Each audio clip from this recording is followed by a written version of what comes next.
Hi there. Welcome to a series of videos called English for Emerson. On this channel, we do basic reading and writing of English, and we do a whole lot of other stuff too.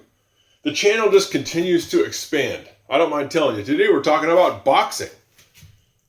Put that up here, boxing. Last time, we did our last lesson was about a saying called, "I'm about ready to throw in the towel," meaning I'm about ready to quit the boxing match. The trainer would throw in the towel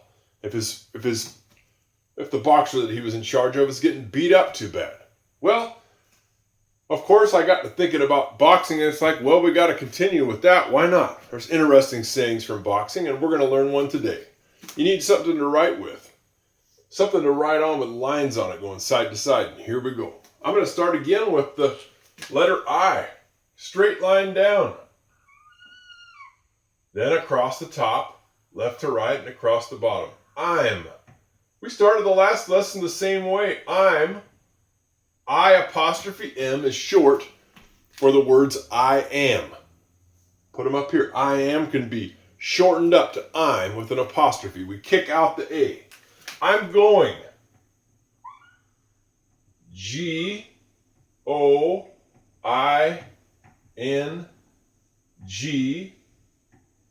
Going.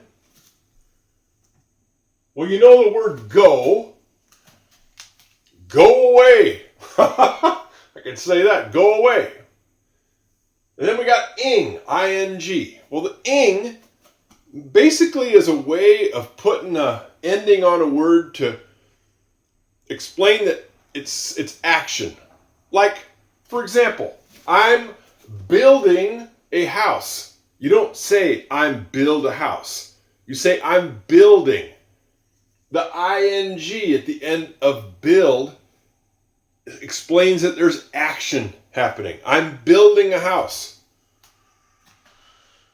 Or you could say I'm doing the dishes. I'm doing the dishes. You don't say I'm do the dishes. You say I'm doing the dishes. The ing at the end of do indicates action. It indicates action. Well, same thing here. I'm going. It means it's that there's going to be something that's happening. I'm going to do it tomorrow, I'm going to do it today, or I'm going to do it right now. But it's something that there's going to be some action. I hope that makes sense. Ing indicates it's action. I'll put up that action. Movement. I'm going to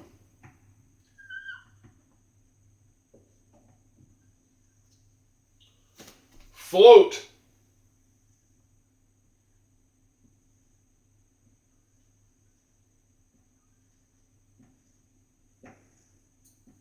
I'm going to float. Float. What's that mean? Like you float on the water in a boat. The boat does not sink. It floats up on top of the water. To float is to sit up on top of. F-L-O-A-T. The O-A in float makes the sound O. I'm going to float like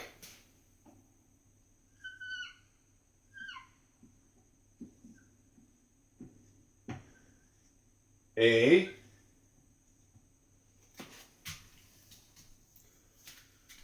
this is L-I-K-E. That's like. It is not likey. This is a silent E. Makes the I sound like itself. This is a vowel. The I is a vowel, therefore the E at the end of the word is silent. We talk about it all the time. I'm going to float like a butterfly.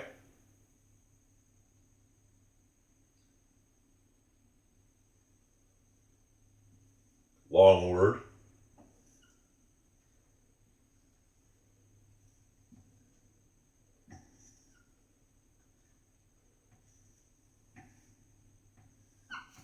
I'm going to float like a butterfly. What is a butterfly?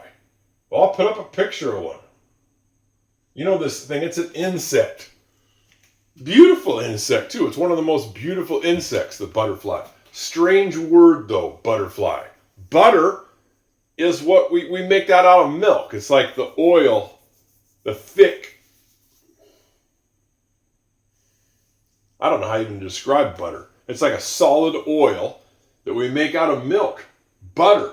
And then you add the word fly onto the end of it. That Y at the end of fly makes the sound I. We know that the Y at the end of words can make a heck of a lot of different sounds. In this case, it makes an I. Butterfly. What a weird word. How can butter fly? That makes absolutely no sense. Butter is oil from the milk of a cow. Now you put it on with a fly and now you got a beautiful bug. I don't get it. I don't understand the word butterfly. But there's a heck of a lot of things I don't understand. So that's just the tip of the iceberg. That's another good saying we could do later. That's just the tip of the iceberg. I might do that one later today. That's a good one before I forget about it. I'm going to float like a butterfly, and I don't know if there's a comma after butterfly. There might be. There might be a comma there. I'm terrible with commas. Put one in if you want after butterfly. I don't know. I'm going to float like a butterfly. Yeah, there might be. There might be one there. And sting like a bee. Sting.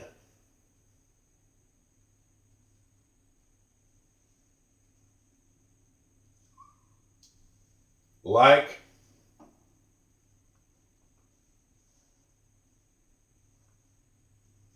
a bee.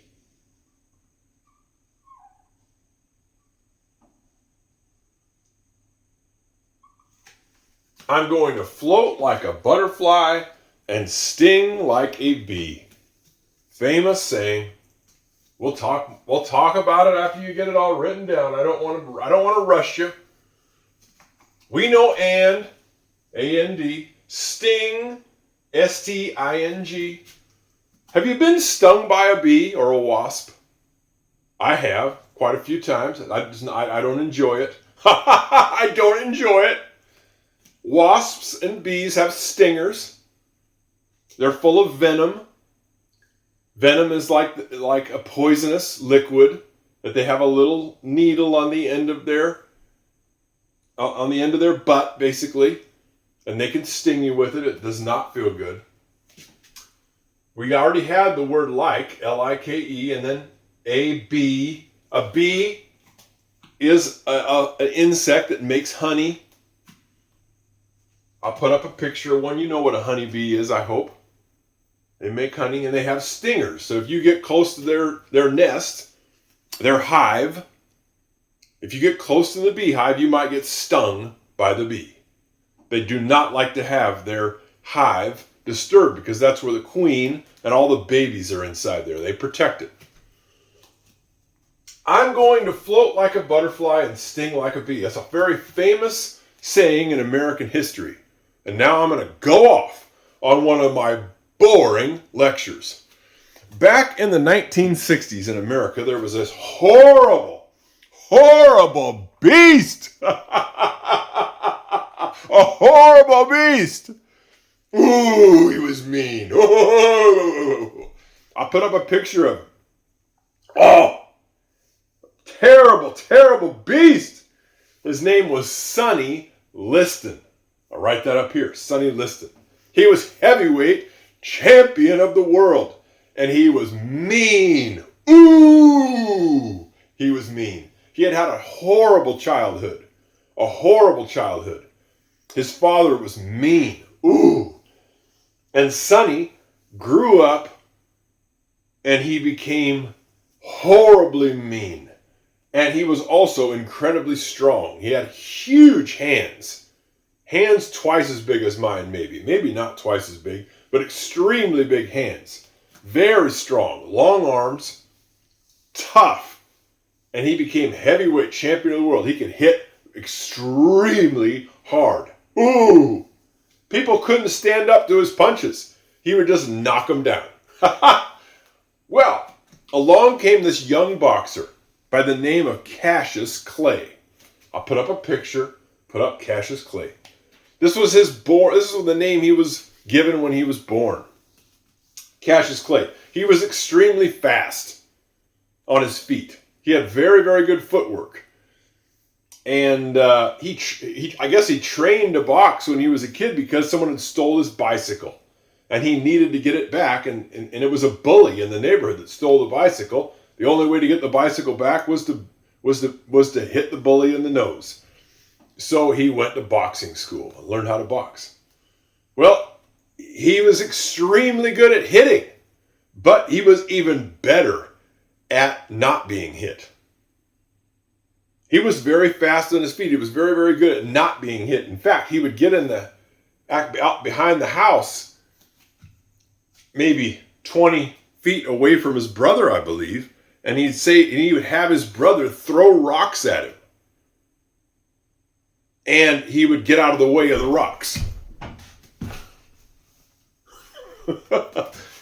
He was very, very fast at avoiding the punches.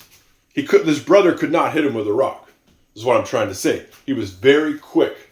Well, of course, he became Olympic champion of the amateurs, with the young people, and then he decided to turn professional and box Sonny Liston. And people said, oh my God, you're going to get killed by that guy. He's like fighting a grizzly bear. He's a beast. And Cassius Clay at the time, he said, you don't need to worry. I'm going to beat this guy because I'm going to float like a butterfly and sting like a bee. He said he will not be able to hit me. It's going to be like a grizzly bear in a fight with a wasp. He won't be able to hit me, and I'm just going to keep stinging him. Do you follow me? Well, people said, you don't know what you're talking about. Sonny Liston cannot be beat.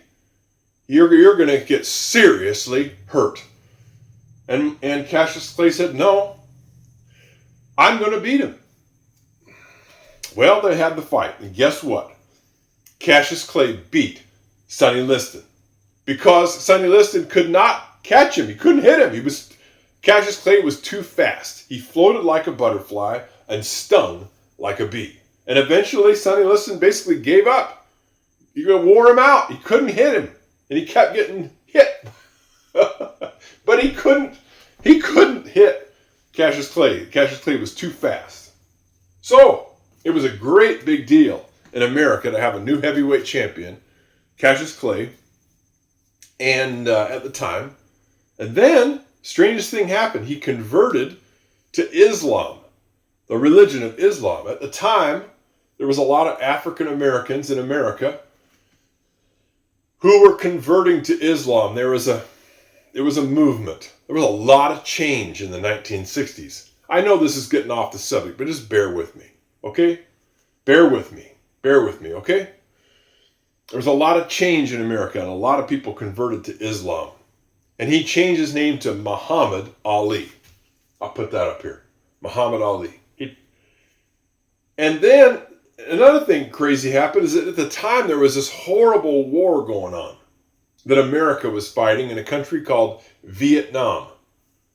It was a terrible war. The problem with the war is that, well, there was a lot of problems with the war, but it was on all the way over in Asia. And America got involved in this conflict in Vietnam and sent some soldiers over there to help out part of Vietnam, the South Vietnamese. We sent soldiers to help them fight against the North Vietnamese, the Viet Cong. I know this is complicated. Anyway, it turned into a huge mess. And it went on for years. And America just got little bit by little bit more involved and kept sending soldiers over there, and more kept getting killed. Anyway, when Muhammad Ali was champion of the world, he got drafted into this war, and he said, no, I don't support what's going on with that war. We keep sending people over there and getting killed, and I don't think it's right what's going on. I think we should be done with that war. It's not good. He was against it, okay? And they said, well, you can't do that and be heavyweight champion of the world. They took away his title, of heavyweight champion, and they wouldn't let him box anymore professionally. They said, "You're done. We're not going to have that." He said, "I don't care if you take away my championship. I don't care if I'm not allowed to box. I'm not going over there. That is a mess. It shouldn't be happening. We should bring all of our soldiers home. It's a big mess." Well, he didn't box for years. He refused. He said no. And a lot of people took offense to it. Some people supported him in his decision, but he was firm in his decision.